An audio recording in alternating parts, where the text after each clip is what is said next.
Alhamdulillahi Rabbil Alamin wa bihi nasta'in ala umur dunya wa din thumma assalatu wassalamu ala ashrafil anbiya wal mursalin wa sayyidil awwalin wal akhirin nabiyyina wa habibina Muhammadin wa ala alihi wa sahbihi ajma'in wattabi'ina lahum bi ihsanin ila yaumiddin. Amma ba'du, fa ussi nafsi wa iyyakum ayyuhal muslimun bi taqwallahi azza wa jal fa innahu qad fazal muttaqun. Ya ayyuhalladzina amanu taqullaha haqqa tuqatih wa la tamutunna illa wa antum muslimun. Bapak dan Ibu, saudara-saudari serta adik-adik dan anak-anak yang dirahmati Allah Subhanahu wa taala. Alhamdulillah, dengan rasa syukur yang sedalam-dalamnya atas segala rahmat dan karunia Allah Tabaraka wa taala, kita bisa hadir di tempat yang mulia ini dalam rangka menambah ilmu dan mudah-mudahan meningkatkan keimanan kita dan ketakwaan kita kepada Allah Subhanahu wa taala. Kemudian mudah-mudahan salawat dan salam senantiasa pula menghiasi majelis kita, kepada majelis kita, khususnya di majelis yang di dalamnya dipelajari hadis-hadis Nabi alaihi salatu wassalam. Kaum muslimin, kaum muslimat yang dirahmati Allah. Selanjutnya kita bersama Imam Al-Bukhari rahimahullah ta'ala dalam kitabnya Al-Jami' As-Sahih. Berkata Imam Al-Bukhari rahimahullah ta'ala masih dalam kitab wudu, babu abwalil ibili wad dawabi wal ghanami wa marabidha. Bab tentang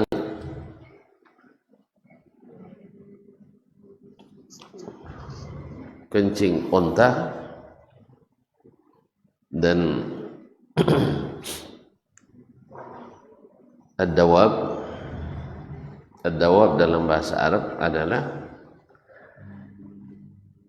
kendaraan-kendaraan atau hewan-hewan tunggangan yang dipasangkan padanya al-hafir, itu sepatu. Artinya kalau sudah dipasangkan itu berarti khusus untuk dikendarai, baik kuda, keledai ataupun begal. Ya, begal ya. Hah? Salah sebut saya? Bagal. Bagal ya, bukan begal. Baik. Itu bagal, yaitu peranaan kuda dan keledai. Oh ya, kuda, omah, keledai. Nah, biasanya lebih kecil dari kuda, lebih besar dari keledai. Yang dipasangkan al-hafir, yaitu sepatunya biasanya dari besi, dan itu biasanya disebut dengan ad-dabbah, jamaknya ad-dawab.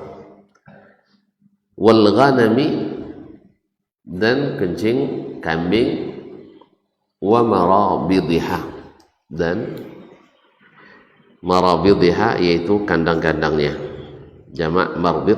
Marbid adalah rabadal ghanam, itu dia melipatkan kakinya dan menempelkan bahannya ke tanah.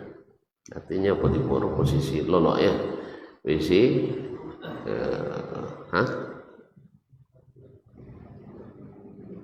apa nomor kabau. Kalau apa, kalau awak kan guliang artinya enggak laku.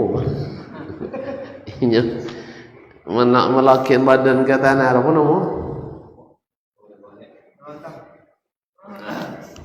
Ini rantangnya. Apa nasi rantangnya? Baik, apa nama lah, penting pahamnya kan? Jadi tempat mereka beristirahat, yaitu kandangnya. Itu namanya marbid. Kalau untuk unta biasanya namanya al-ma'tin, ma'atinul ibil, dan kalau kambing marabidul ghanam. Ada larangan salat di kandang unta dan ada pembolehan salat di kandang kambing. Padahal mana musuh? Musuh kandang kambing ni? Mana? Apa sebabnya? Ulama dalam masalah ini ikhtilaf illahnya, apakah karena najisnya atau bukan karena najisnya. Kalau mengatakan karena najisnya, berarti dua-duanya boleh. Bagi yang berpendapat kotoran unta dan kotoran kambing tidak sama-sama tidak najis, sama-sama tidak najis. Bahkan sebagian ulama mengatakan secara mutlak semua kotoran hewan yang dimakan tidak najis, tidak najis. Ini menurut sebagian. Baiklah kaum muslimin dan muslimat, di sini Imam Al-Bukhari rahimahullah tidak menyebutkan hukumnya karena memang masalah ini ikhtilaf. Masalah ini ikhtilaf antara yang mengatakan yang mengatakan yang mengatakan najis dengan yang mengatakan tidak najis atau tahir. Ya. Jadi semua makanan semua hewan yang dimakan dagingnya itu tidak najis, kencingnya dan tainya. Tidak nak menyebut itu sebenarnya, tapi saya tidak ngerti lah. Akramakumullah. Wa shalla Abu Musa fi daril barid was-sirqain atau was-sirqain. Abu Musa al-Ash'ari rahimahullah, Abdullah ibn Qais, sahabat Nabi alaihi salatu wassalam, salah seorang fuqaha as-sahabah. Diriwayatkan daripadanya dia salat di Al-Barid. Al-Barid adalah tempat persinggahan para utusan, ya, para utusan. Mereka biasanya sudah berjalan satu hari, biasanya istirahat di situ. Mereka menambatkan kudanya atau keledainya atau ontanya. Di situ tempat menambatkan tunggangannya. Nah, yang namanya hewan tunggangan, kalau buang hajat kan tidak ke WC dulu, sah? Di mana toga?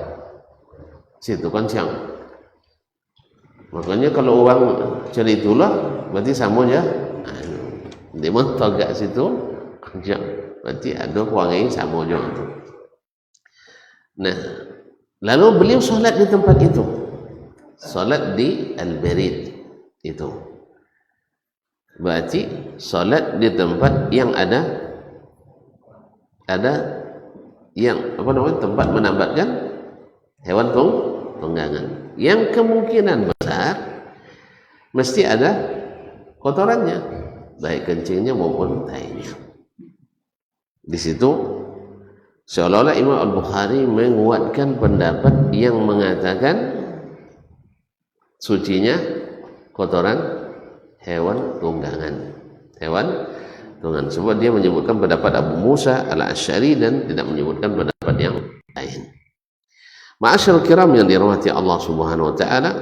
Jadi ketika dia menyebutkan hadis ini dan juga hadis al-Uraniyin yang akan disebutkan dalam bab ini, di mana Nabi membolehkan atau menyuruh mereka berobat dengan meminum kencing onta, dan Nabi menyebutkan dalam hadis yang lain, Allah tidak membolehkan kita berobat dengan yang diharamkannya.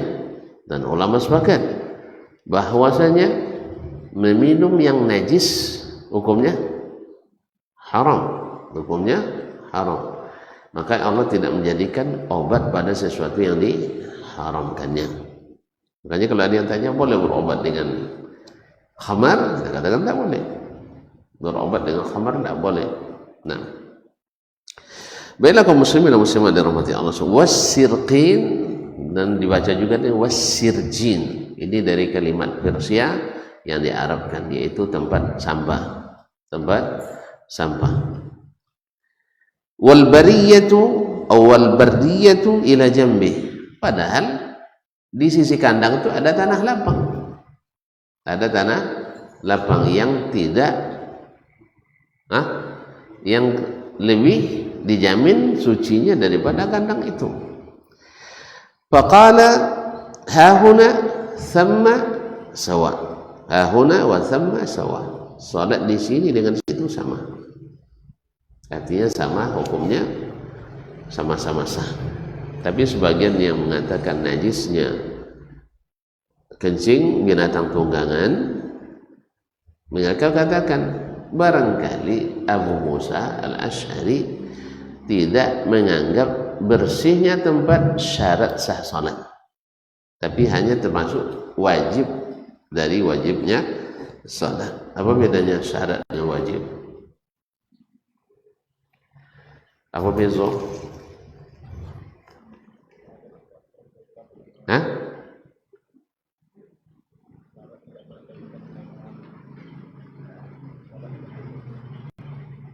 Sono berkaitan, wajibnya berkaitan juga sama. Misalnya tasyahud awal wajib atau syarat? Wajib. Kalau tinggal dosa. Sudah itu ulang salat lihat. Sujud sahwi. Berarti salat sah. Kalau syarat? Kalau ada syarat? Kalau ada syarat, misalnya kalau enggak batal. Berarti beliau menganggap tidak termasuk syarat sah salat, yaitu sucinya tempat. Dan beliau hanya mengatakan wajib suci saja, tidak sah syarat. Datang tu bezo. Kalau syarat ditinggalkan batal, tapi kalau wajib ditinggalkan berdosa dan salatnya sah. Contoh, salat berjamaah syarat sah salat atau wajib salat? Berjamaah. Baik. Asal salat rumahnya? Asal salat rumah. Lai sandi qadi mulia apa lagi rumah tak boleh doa. Kalau boleh para kajian. Di qadi mulia, di kabun mulia kan ya? Di atas kapal boleh, di petobang boleh, masa rumah tak boleh? Tak sah. Nah, tapi kalau dia katakan syarat, maka tak boleh sholat kecuali berjamaah. Paham Ustaz? Paham. Berarti di berjamaah syarat tu salat atau wajib? Wajib. Berarti kalau tinggal tak apa-apa orang. Tak apa-apa berdosa. Wah, punya berdosa. Cuman salatnya sah. Contoh, salat di tanah yang dirampas. Sah apa tidak? Tapi tahu kan Nabi?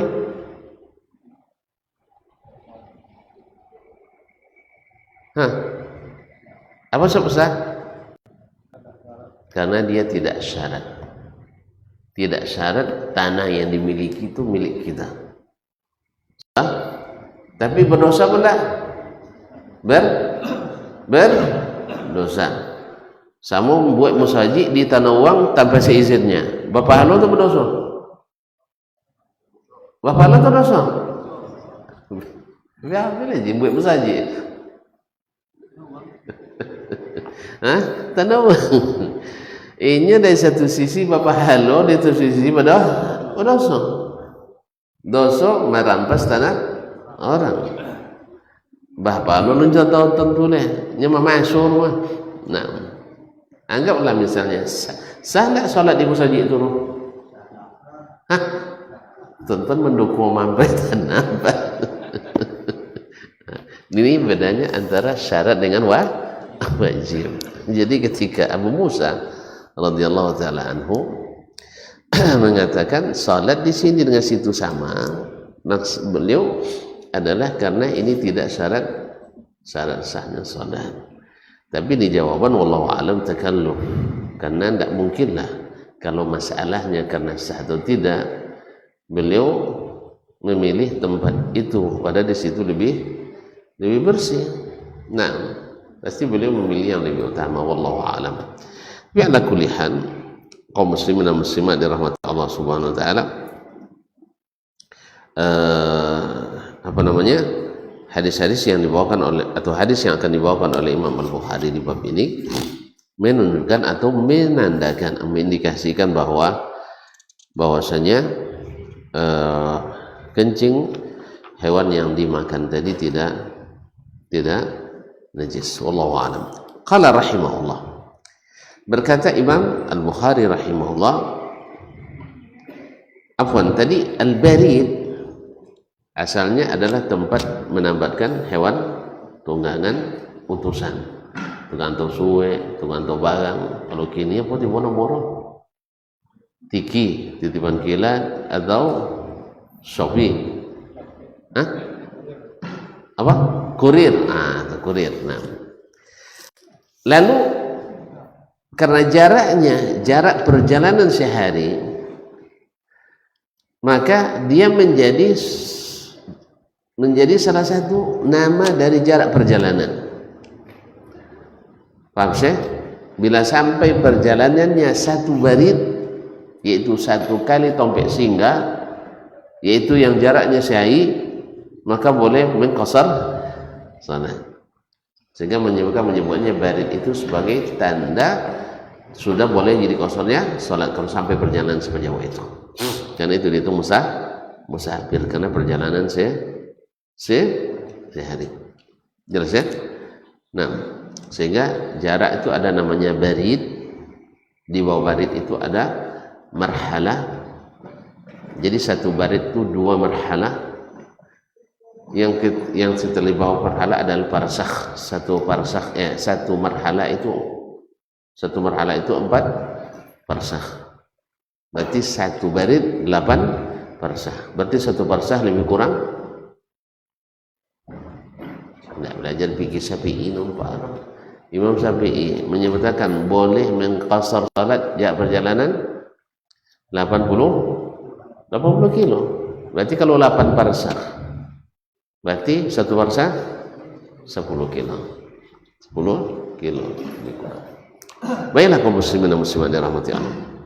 Akhirnya dia menjadi nama daripada jarak. Terus sekarang kan kita pakai ukuran kilometer. Baik, haddatsana Sulaiman ibn Harb, telah menceritakan kepada kami Sulaiman ibn Harb, itu Sulaiman ibn Harb ibn Bujail Abu Ayyub Al-Washihi Az-Zahrani Al-Azdi Al-Basri. Thiqatun. Qala haddatsana Hammad ibn Zaid, telah menceritakan kepada kami hadis ini Hammad ibn Zaid ibn Dirham Al-Basri. Hammad ibn Zaid ibn Dirham Al-Basri. Min ajaib khalqillah, di Basra di masa itu ada 2 orang Hammad, dua-duanya ulama besar. Yang satu Hammad ibn Zaid ibn Dirham, yang satu Hammad bin Salamah ibn Dinar. Nah, mana mahal dinar pada dirham? Mahal dinar ya. Makanya ketika ditanya salah seorang imam, kalau saya tidak salah Imam Ahmad, ditanya ayyuhuma ahabbu ilaika, Hammad ibn Zaid atau Hammad ibn Salamah? qala man jadduhu dinar ahabu ilayya mimman jadduhu dirham. Yang datuknya dinar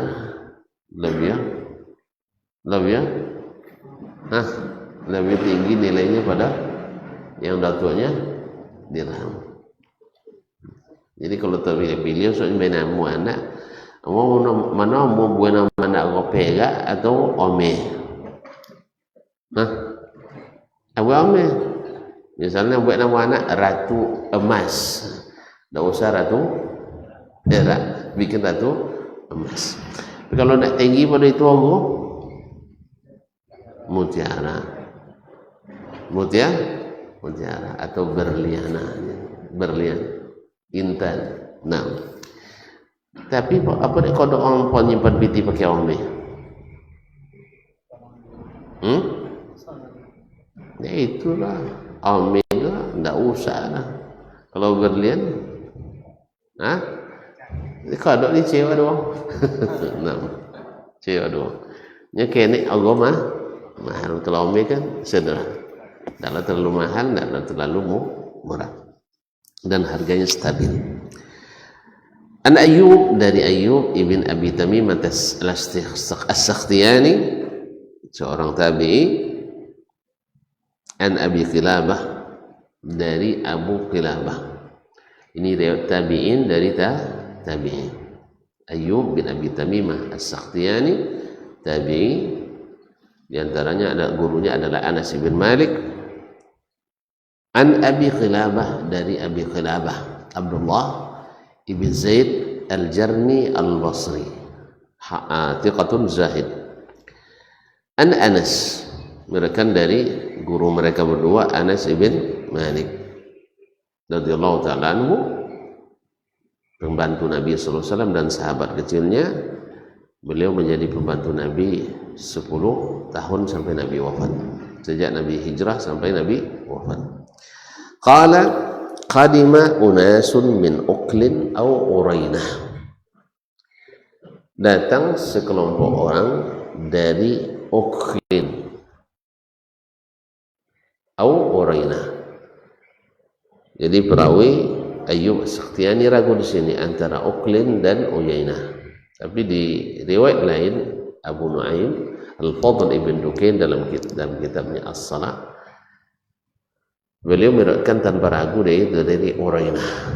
Dari Urainah. Urainah adalah batnun min Tamim, adalah salah satu perut dari Bani Tamim, cabang sukunya. Ibaratnya kita ada suku Melayu Tuk, Melayu Tuk Mudo kan. Nah, jadi ada seperti itu. Jadi mereka Urainah dari Bani Tamim. Adapun yang mengatakan dari Bani Mudhar, mereka keliru.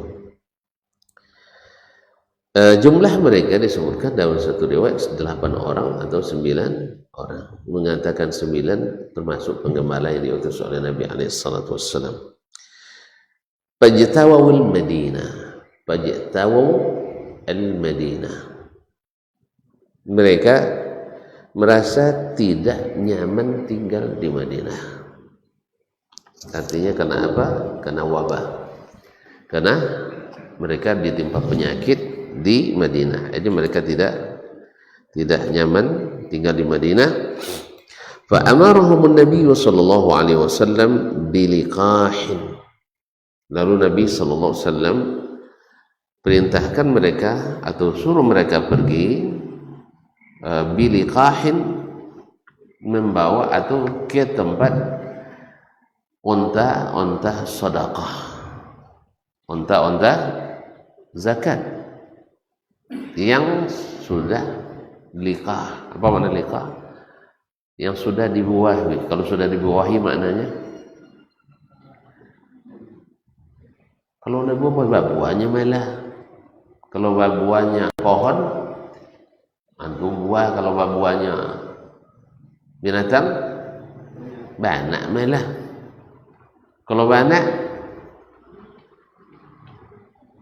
woi kalau lawana, nah susu, kedia, apa guna susu? Nya mereka pulang perjalanan musafir berlalu susu. Nah, itu tentu nak jalan padang pasir tidak habis. Nah, jadi Nabi SAW suruh mereka pergi ke tempat onta-onta sedekah, berarti onta-onta zakat yang sudah beranak, supaya mereka meminum susunya.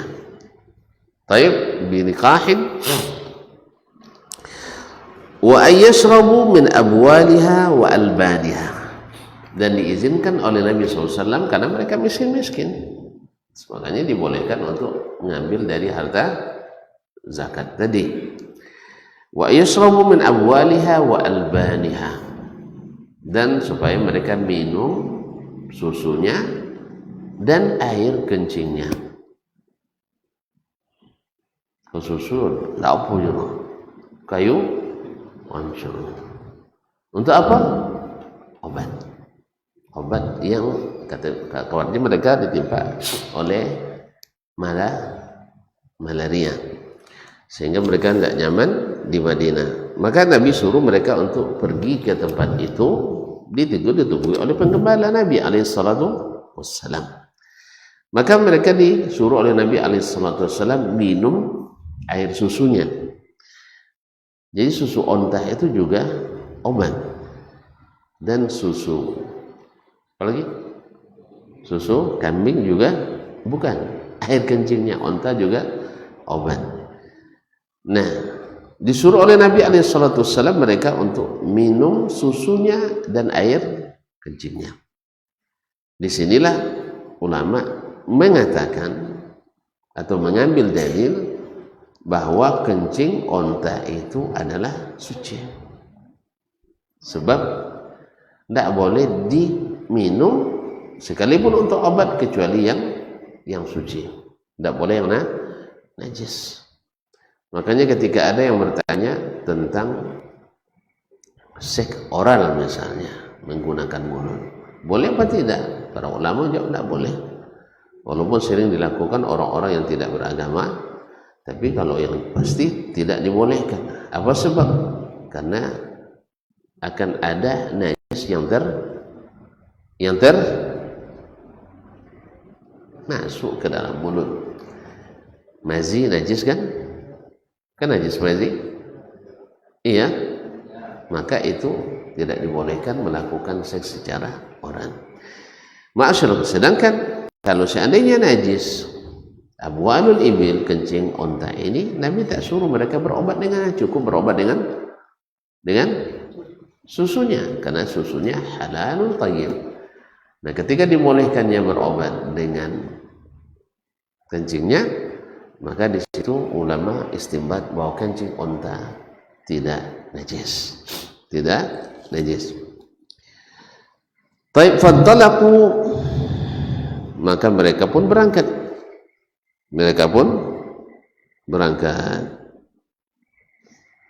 Kemana?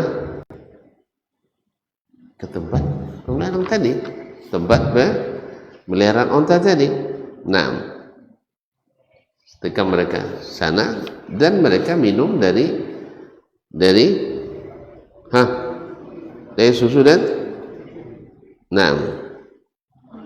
jadi akhirnya mereka ke sana minum dari kencing dan apa tadi?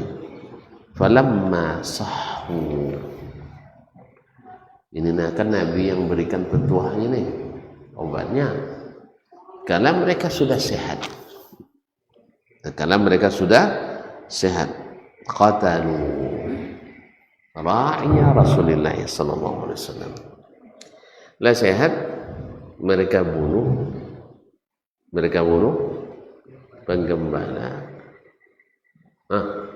penggembala ternak Nabi sallallahu alaihi wasallam tadi.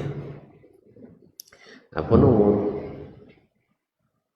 nombor jadi turun?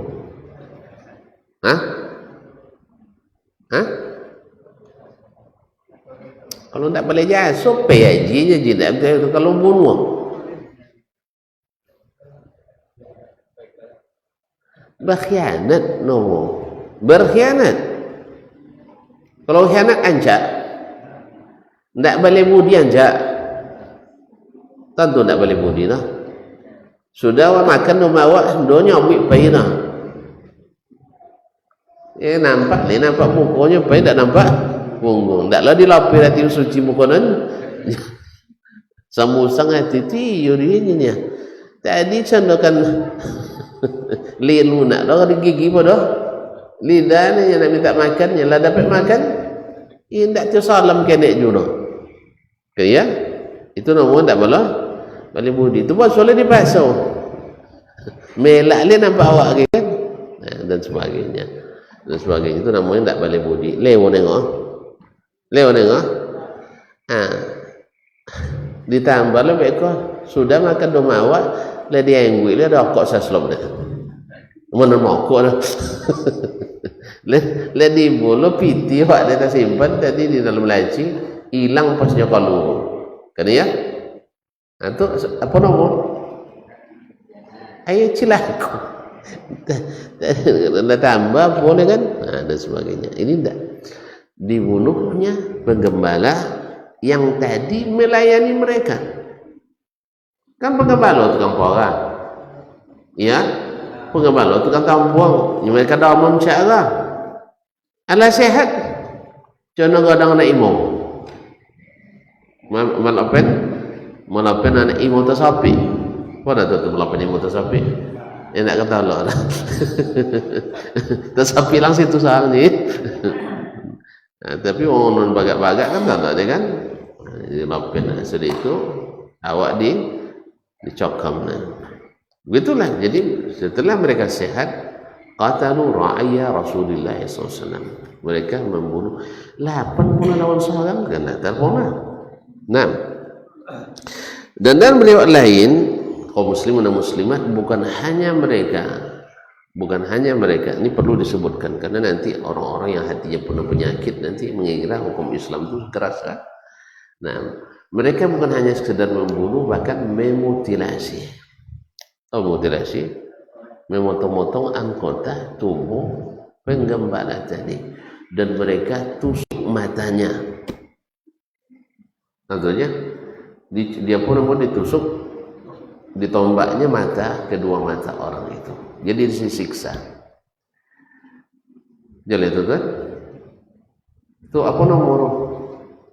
Kalau tadi pengkhianatan sudah itu pembunuhan kejam dan berencana. Ya, dan dilakukan secara berjamaah. Koi hukuman tak? Baik. Nah, jadi kaum muslimin dan muslimat kita dengarkan. Setelah itu habis itu enggak wastaqu al-ghanam an-na'am.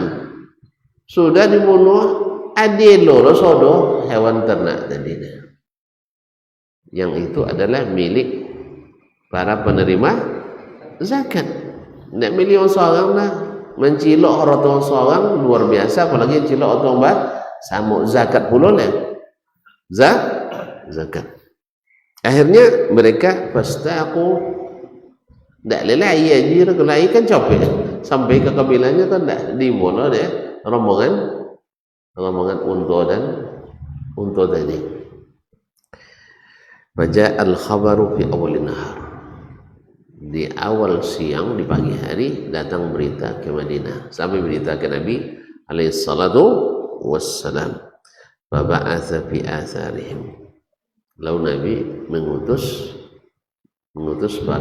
beberapa sahabat fi atharihim mengejar mereka. Dia nyoba unta kan tak lakukan bayaran, tak lama wano kan. Nama ngojo pakai kudo. Mana unta kudo? Nah, kudo. Mereka mungkin tak menyangka akan dikejar. Nah, falam martafa'an nahar ji'a bihim.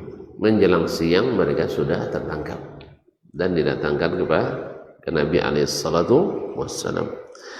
Fa amara bi qat'i aydihim. Sekarang hukum berjalan. Saya tanyakan kepada tuan-tuan, memotong tangan orang berdosa enggak? Dosa. Tapi kalau Allah yang perintahkan, kalau Allah yang perintahkan, berpahala. Kan ya, Nabi Ibrahim disuruh oleh Allah Ta'ala mantai anak. Kojong dah? Kojong. Tak dosa orang? Tak dosa? Tak. Sebab perintah Allah. Kalau tuan-tuan mimpi beko suruh bunuh anak. Woi. Kalian tuan-tuan buat? Tak. Apa sebab? Ni tak Nabi doh. Mimpi tuan-tuan bisa setan gaya.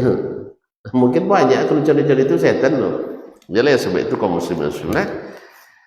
Jadi kalau perintah Allah tidak ada yang dosa. Semuanya adalah ketaatan. Jelas? Jadi kaum muslimin dan muslimat, orang membunuh lalu hukumannya qisas. Kan dipenggal lehernya tuh. Dosa perbuatan buruk atau perbuatan baik? Baik. Makanya Allah sebutkan walakum fil qisasi hayatun ya ulil albab. Pada qisas itu terbagikan kehidupan bagi orang yang berpikir. Dan memang siapapun yang menjalankan hukum ini sampai hari ini akan menikmati keamanan. Akan menikmati keamanan yang tidak didapatkan oleh orang yang tidak melaksanakannya. Jelas ya? Makanya di mana kini yang berlaku hukum qisas? Ya, satu-satunya di Rasul ini. Apa prestasinya? Menjadi negeri teraman di dunia, paling aman di dunia. Cuman hanya karena serang tahu ya, apalagi musim haji ya, menapi haji kecewa lah kan dia. Awak nak bayunya jalan 5 tahun menanti tiba-tiba tak boleh masuk, pasti kecewa kan ya. Kalau yang kecewa ya itu pasti banyak. Di zaman Nabi aja banyak orang yang kecewa. Apalagi zaman kaum munafiqin. Munafiqin tak sekenek tuan-tuan. Dalam perang Uhud berapa orang dia? Dia 300 kan? 300 dia 1000. Banyak dosa. Jadi jangan heranlah kalau banyak kaum munafiqin gitu kan. Jangan tuan-tuan. Jangan tak. Kayak awak nawa. Wah munafik. Tak ada lah. Alhamdulillah. Tapi kalau sahabat dulu takut itunya. Janjian termasuk orang munafik. Kalau awak tak ada takut dia tak munafik dia. Kalau sahabat takut itu loh. Sampai Umar datang ke Huzaifah bin Yaman. Kan Nabi menyebutkan nama-nama kaum munafiqin kepada Huzaifah sehingga bergelar sahibu sirri Rasulullah SAW. Maka Umar bertanya ke Huzaifah, dia entah masuk nanti sabu ininya. Dia tak boleh sampai nama orang. Tak tanya Umar dan khalifah kang ininya. Kan ya? Dan khalifah kah? Tolong sabuin siapa-siapa entah sabu itu. Boleh sabuin dia Nabi? Apa dia tak? Apa dia tak? Woi, apa dia tak boleh? Iya, apa dia dah rahsia?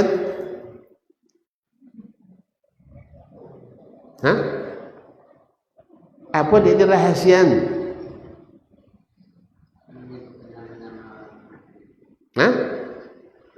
Dia. Kalau sampai disabuin ke Umar, dia buang sawang malam dah. Apa itu rahasianya? Apa itu rahasianya? Dia tidak dirahasiakan. Apa itu rahasianya? Dia dirahasiakan. Tidak jawab. Lalu sabuin cik Umar. Karena eksekusi. Dulu kan Nabi SAW ditanya apa yang tidak dibunuh orang munafik itu, padahal lebih berbahaya daripada kaum musyrikin. Lebih bahaya. Ini jawab salat dah. Tapi hati dan yang sitan. Nya pi haji sama Jawa, ati dan wasitan. Enggak bahaya? Enggak bahaya. Paling berbahaya. Tetapi dirahasiakan oleh Nabi sallallahu alaihi wasallam. Sebab kalau sempat disebutkan dicai dari sahabat yang lain tu. Kalau dicai darinya apa terjadi? Hah? Kan hilang tengah malam. Siapa yang hilang? Mungkin Umar, mungkin Hamzah, mungkin Khalid bin Walid. Jadi tentunya sudah itu tersebarlah berita Apa berita? Woi, Rasulullah radikal teroris. Kawannya pun Nabi mati dah. Wawang sahabatnya Nabi mati. Makanya Nabi jawab li alla yaqulan nas anna Muhammadan yaqtulu ashabahu, supaya orang tak mengira nanti Muhammad membunuh para sahabatnya, padahal mereka sahabat itu bukan. Oi, sahabat itu kan itu. Munafik sahabat. Terus siapa nyebut sahabat juga tunjuk tangan. Kelas sama liberal banget. Hah? Mereka bukan sahabat karena syarat sahabat itu mukminan, beriman. Mereka beriman? Enggak. Cuman apa dek disebut orang sahabat Nabi dek wang kabiu, inyo condo-condo wang beriman. Condo. Ya, abang wang dak lule kan sepertamo na dulu oh gitu. Sepertamo. Nanti tu kan. Kui tak tentu. Dahulu dari Jumat sebelum Nabi naik mimbar, inyo pidato dulu. Inyo pidato dulu. Tahu enggak ada ke mimbar tu?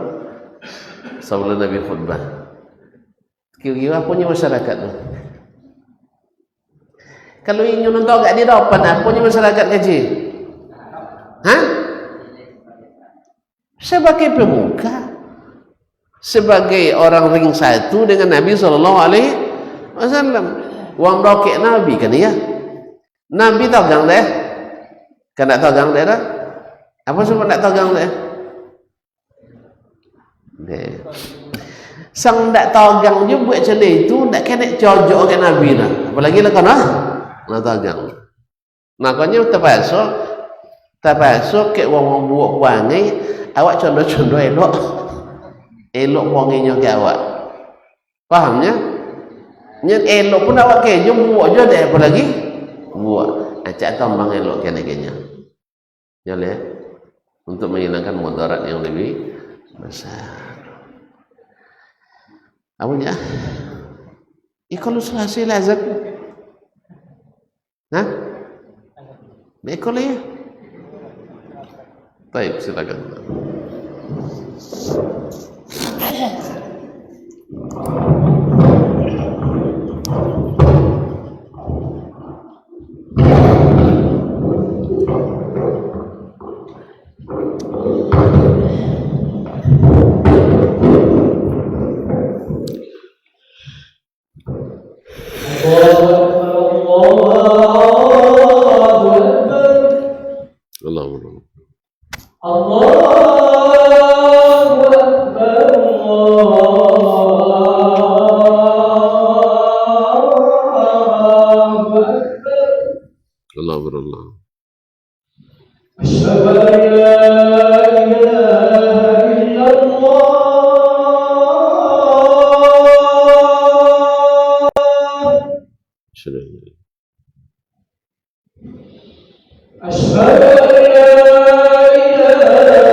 شنو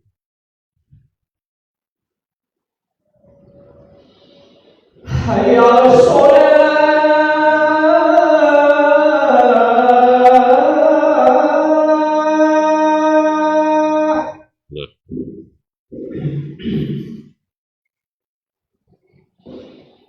حي على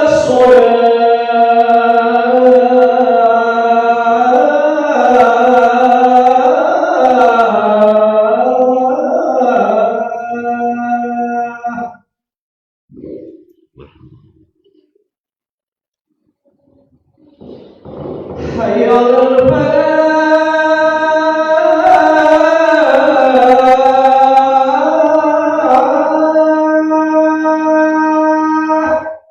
لا حول ولا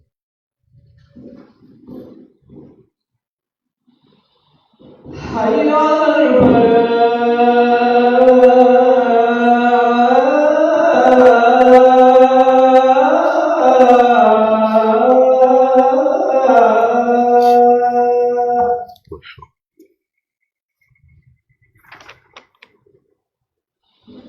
الله أكبر الله أكبر الله. لا إله إلا الله.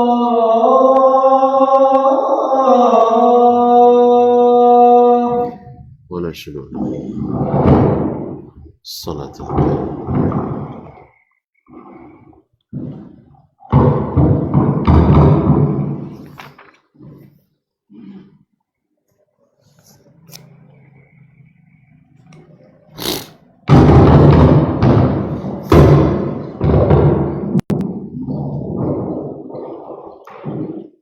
Baik, kaum muslimin kaum muslimat dirahmati Allah. Kita lanjutkan. Fa amara faqata'a aydiyahum. Lalu perintahkan untuk Nabi SAW memerintahkan memotong tangan-tangan mereka, wa arjulahum, dan kaki-kaki mereka. Karena ini masuk dalam bab muharabah atau muharabah.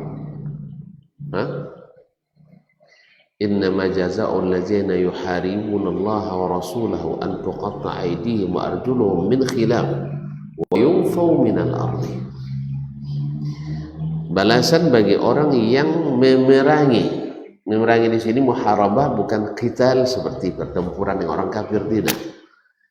Kalau qital melalui orang kafir. Tapi ini muharabah dalam kondisi damai, tapi dia nyambut ya. Contoh penyamun di jalan,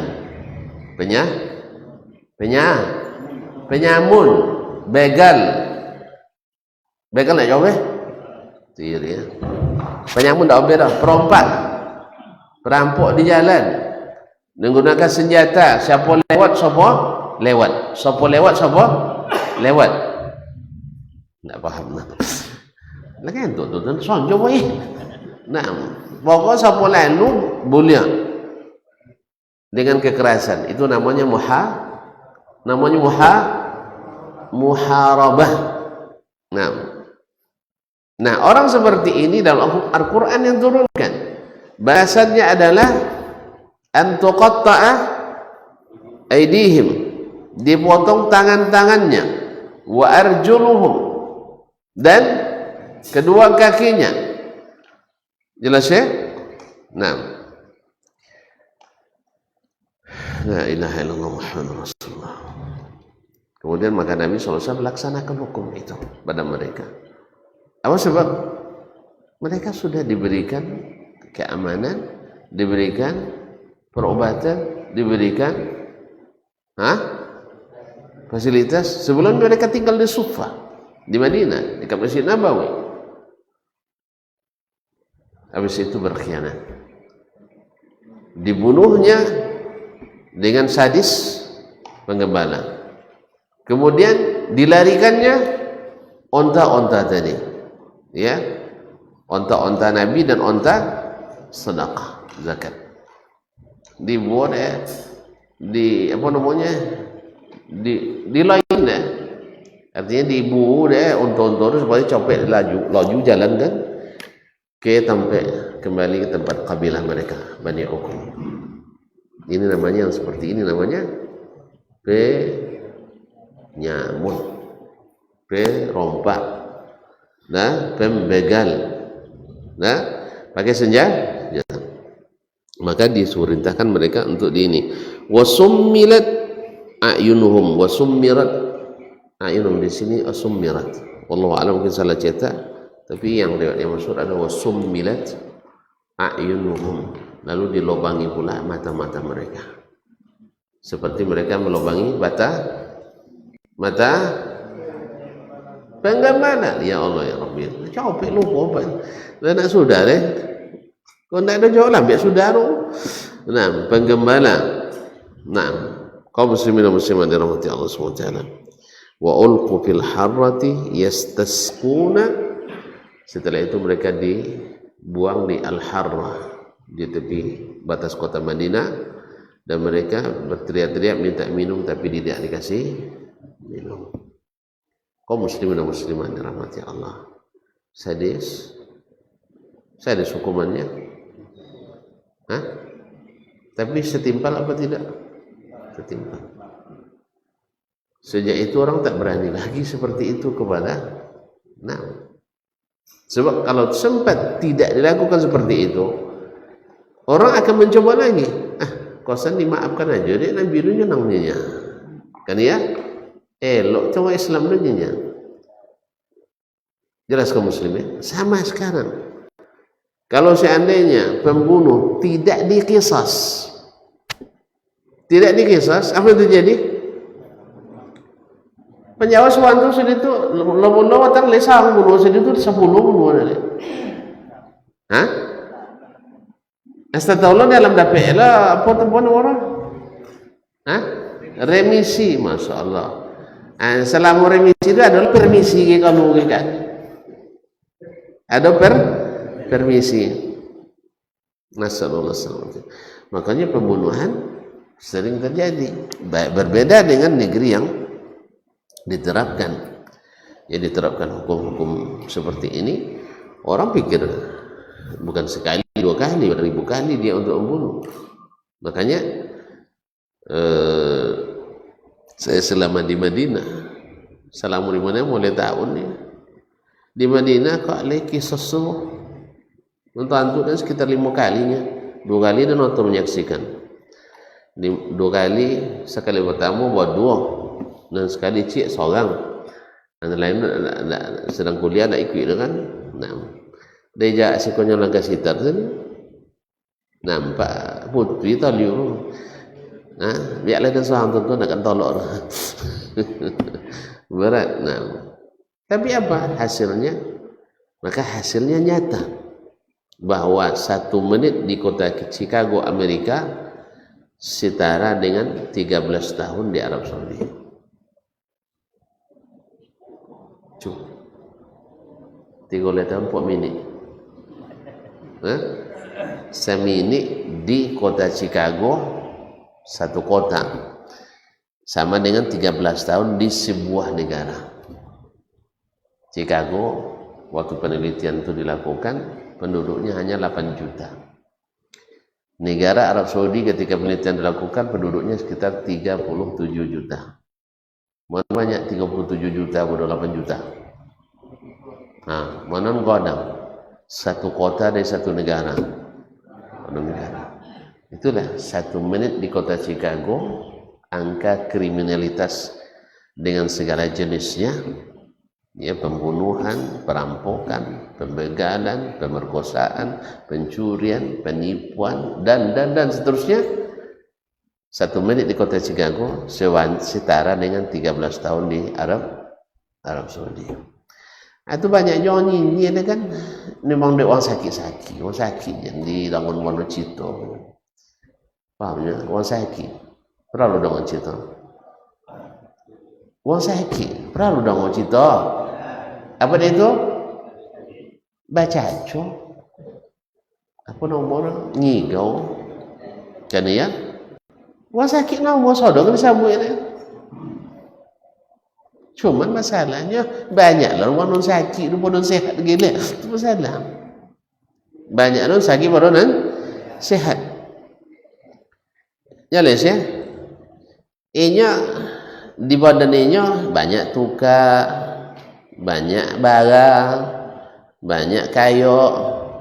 Nampak dia jerawat di kotak orang tu.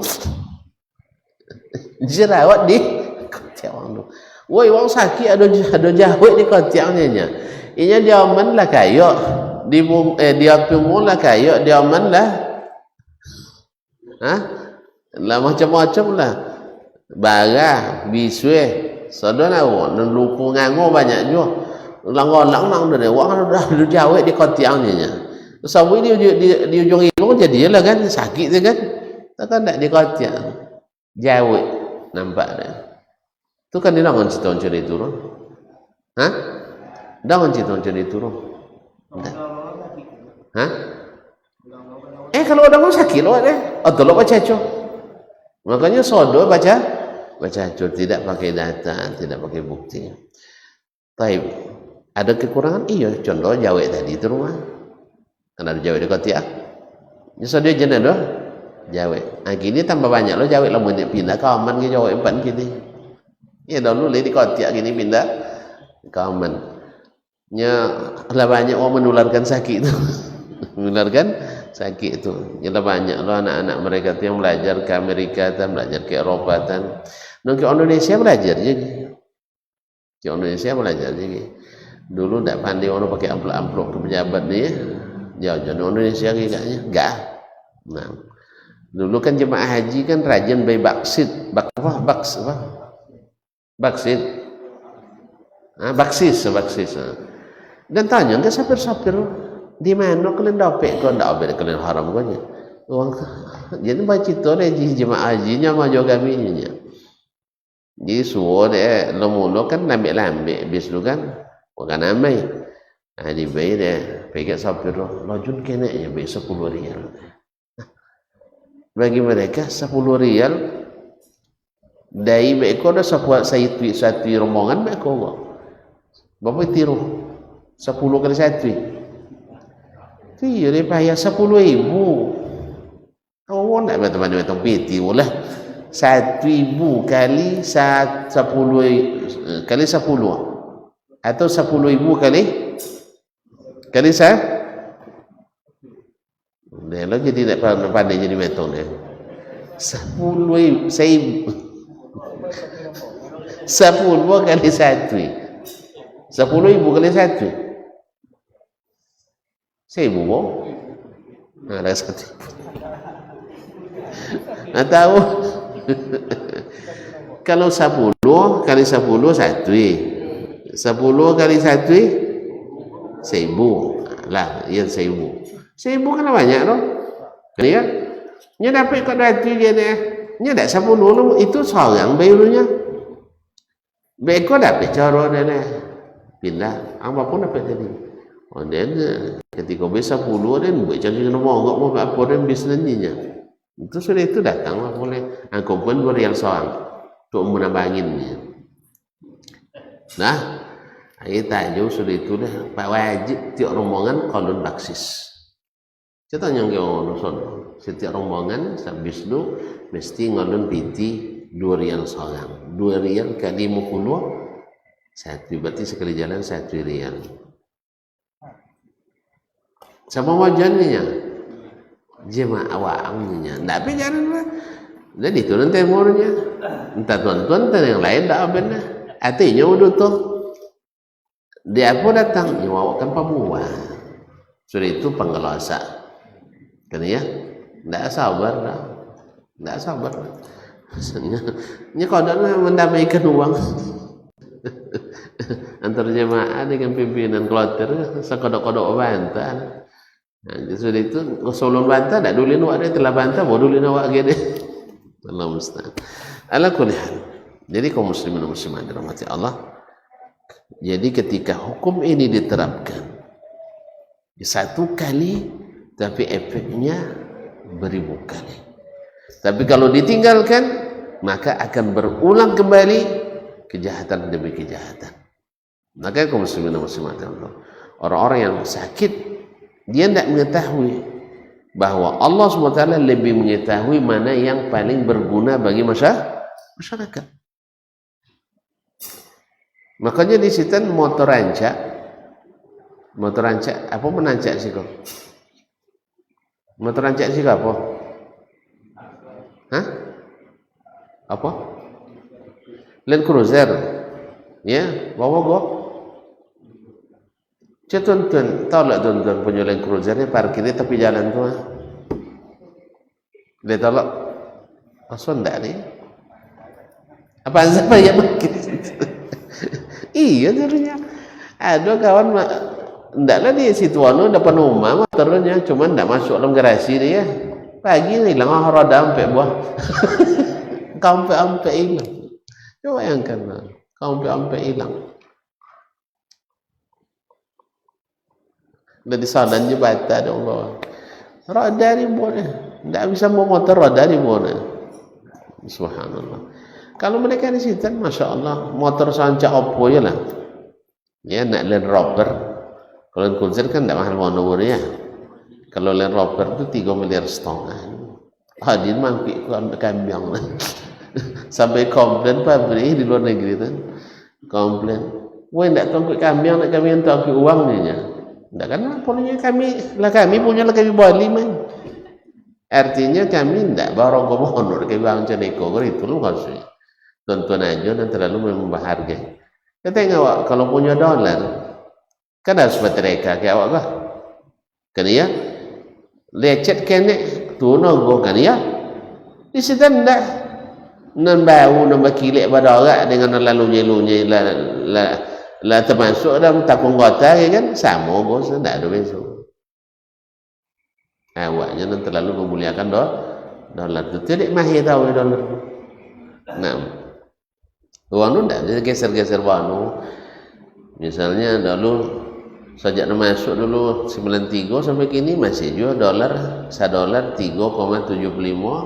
rial. Dah mau paling mau bahas kene 3,7 ampe, 3,73 paling turun. Awak ndak.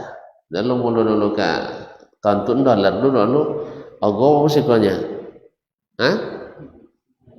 Selana itu ya? Iya selana itu. Kini berapa? 60.000. Ibu haji deh sih. Nah, ibu haji. Tapi apa boleh? Hanya awak bahagia, awak cari dia. Nah, kan awak cari dia. Kalau cari dia, kalau sahabat yang Arab udah banyak tahu.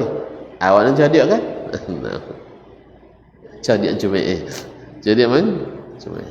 Jadi kaum muslimin dan muslimat, inilah hukum Allah SWT.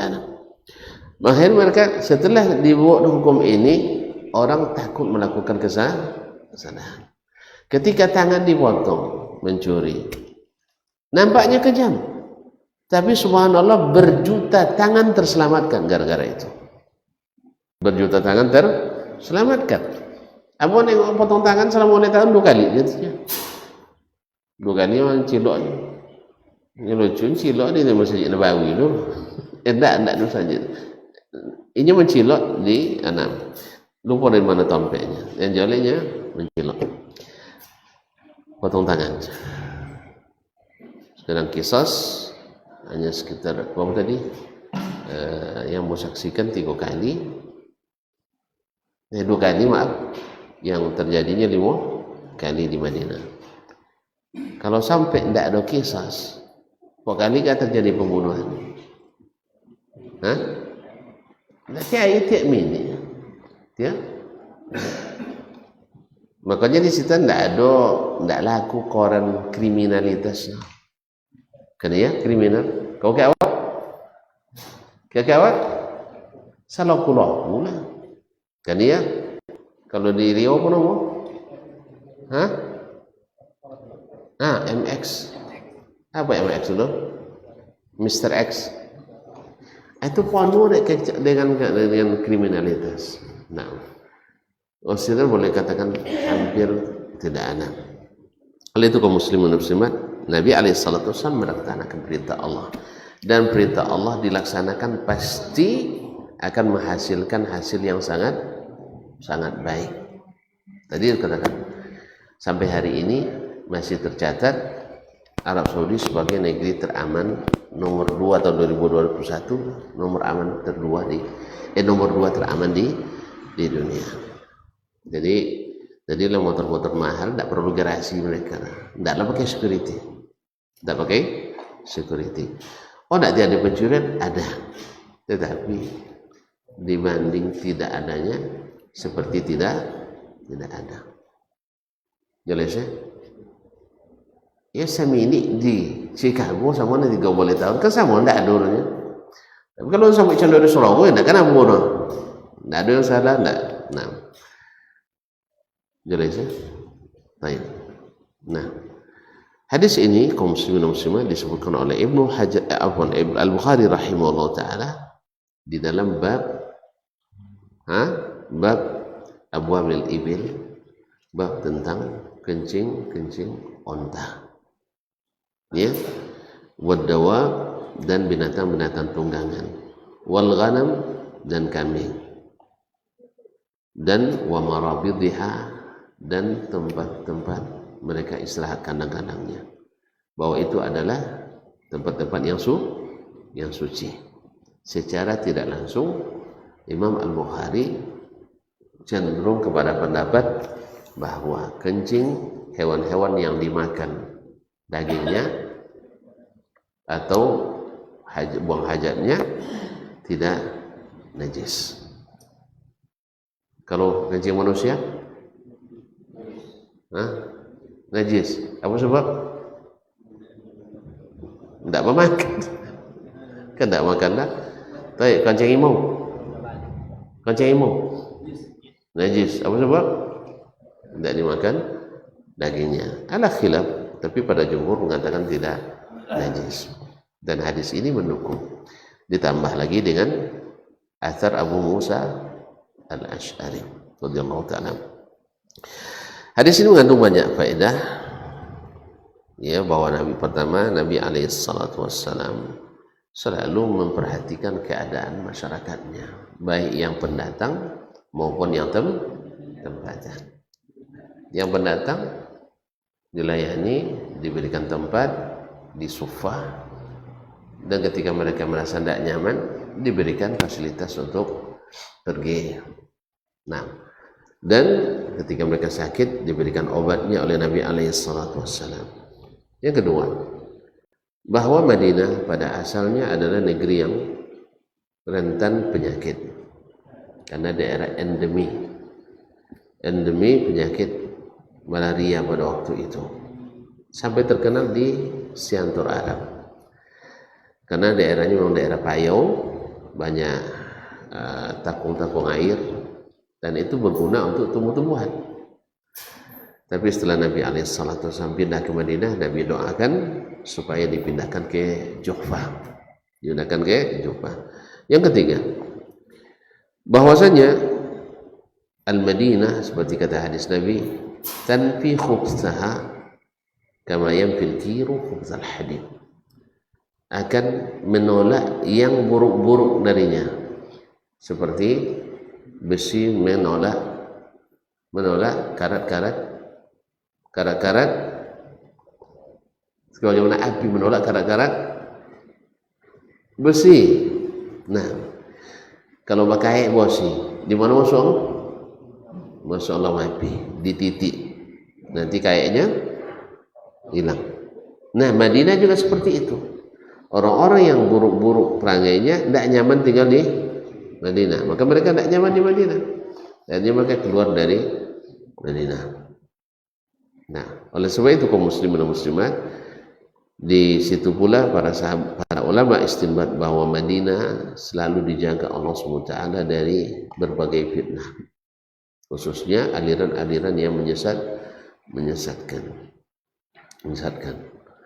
Maka mereka sampai hari ini saya tidak mengetahui ada bid'ah yang asli produk kota Madinah. Tidak ada yang asli produk kota Madinah. Bahkan Dajjal pun nanti takkan akan masuk ke Madinah. Tapi kalau ada orang yang curiga pada orang Madinah, pasti ada kawan dengan Dajjal tuh. Nah, Ya, pasti ada kawannya dengan Dajjal. Allah musta'an. Yang keempat, bahwa Nabi alaihissalam dan ini bab ini, karena inilah hadis disebutkan bahwa wallahu alam bahwa berobat dengan kencing onta itu dibolehkan. Ya, ada jemaah yang sengaja kencing onta ni tolak minum dia, tapi waktu onta tak tolak. Ya, tak tolak. Karena susu onta itu juga berpengaruh bagi yang tak biasa, bisa menyebabkan seperti peluntur. Tahu peluntur? Peluntur tahu? Pencahar. Maksudnya tuan-tuan bahasa awak nak obel, bahasa orang obel. Pencahar, obat pencahar obel. Tak jawab dia. Pemberosyong pawi. Kalau diminum baik itu boleh mencret. Nah, jadi kalau tak biasa kadang-kadang bisa menyebabkan mencret. Karena dia obat memang. Dan juga berobat dengan kencing onta. Sebagian ulama mengkhususkan yang penyakit malaria, sebagian tidak.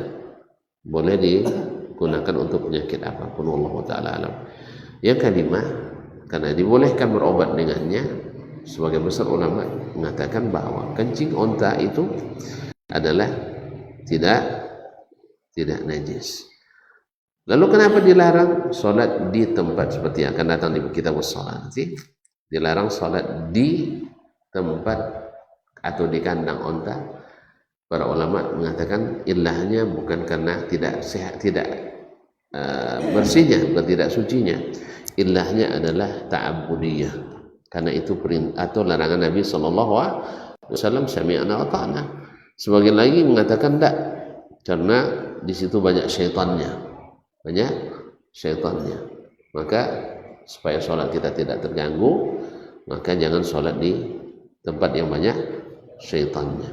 Ini didukung lagi dengan hadis Nabi SAW pernah tertidur di sebuah lembah, ya, dan piketnya pun tertidur, yaitu Bilal. Siapa terjaga pertama? Nabi. Setelah tinggi matahari waktu duha. Lalu itu jawab Abu Bakar, sudah itu jaga Umar. Nah, sudah itu sampai Nabi jaga sodo, maka diperintahkan oleh Nabi SAW di tempat ada syaitannya. Maka Nabi berangkat dulu, pindah ke tempat yang lain, baru di situ mereka sholat subuh setelah terbit matahari. Kan gembira nampak. Boleh sholat tinggi air contohnya. Nanti kita bahas masalah itu. Karena tertidur, bukan sengaja tidur. Nah, karena tertidur. Dan itu hanya sekali dilakukan Nabi alaihissalatu wassalam. Memang tertidur, orang sudah parang takkan sholat, tak latihan. Bawa balik apa-apa kan? Tak latihan. Sawak bayar balik tang ladang dah lagi wangi ke bini ke. Dia nak lolok ke awak je nyinya. Ya kalau dia awak kan dia awak tak bawa pulang. Kan ya? Coba kalau dia bawa pulang tak awak je. Allah musta'an. Kaum muslimin dan muslimat. Jadi menandakan sucinya itu. Nah, kemudian tadi sudah kita sebutkan bahwa Madinah membersihkan dari orang-orang ini. Jadi ketika mereka ternyata mau murtad mereka, karena ada mereka disebutkan kafir mereka, murtad. Nah, karena memerangi Allah dan Rasulnya Sallallahu Alaihi Wasallam, hanya mereka dibuat tidak nyaman di Madinah, dibuat tidak nyaman. Jadi pokok-pokok kurma atau dibuang ke tempat, nah, sampai mereka mati. Dan karena mereka melakukan terhadap orang yang dibunuhnya, mereka pun dibalas dengan seperti itu pula. Karena memang kisos itu seperti apa dia, seperti itu dilakukan terhadap dirinya. Dan itu tidak kejam. Kenapa dikatakan? Karena perintah Allah SWT. Dan itu tidak berdosa, karena itu perintah Allah. Justru yang kejam adalah yang meninggalkan perintah Allah, karena akan menyebabkan akan terulang kembali kasus-kasus yang sama. Coba kalau begal sekarang diterapkan hukum ini, kodok begalnya, kalau dia begalnya, nya dilaksanakan di depan umum, bukan di Nusa Kembangan, enggak lah, di depan umum diperlihatkan. Itu tolong dia begalnya. Apalagi zaman kini, lama tengok lo di YouTube, di Facebook, di sodor media. Saya kira orang pembegal itu kan banyak berpikir lah ya. Tapi ketika tatangko masuk depan kalau Allah musta'an, maka pembegal semakin ramai. Kan tambah banyak, tidak tambah sekian kan? Patah tumbuh, hilang berganti. Layu satu, tumbuh 1000. Apa sebab? Tidak ada yang ditakutkannya. Tidak ada yang ditakutkannya. Allah musta'an. Tapi ketika itu diterapkan muharabah, mereka akan berpikir, maka negeri akan aman, nyaman dan tentram. Cuma sebagian besar manusia tidak beriman. Sebagian besar manusia tidak beriman. Lebih percaya kepada bisikan orang-orang non-muslim yang liberal, ya, yang orientalis, yang mengatakan hukum Islam itu kejam. Dan mereka lupa bahwa mereka sering membantai orang Islam di mana-mana dengan cara yang lebih sadis dan lebih kejam. Nasallallahu alaihi wasallam.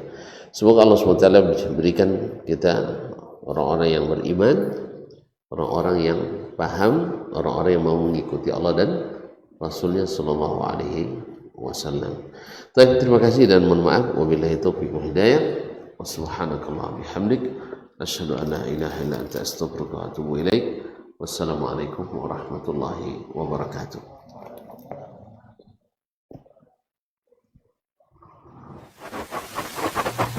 Barometer amal kita saleh tak salehnya di salat kita. Bila salat kita ikhlas dan sesuai dengan sunnah Nabi SAW, maka insya Allah amalan yang lain mengikuti. Ini aktivitas ini membantu saya di akhirat atau akan menyulitkan saya di akhirat?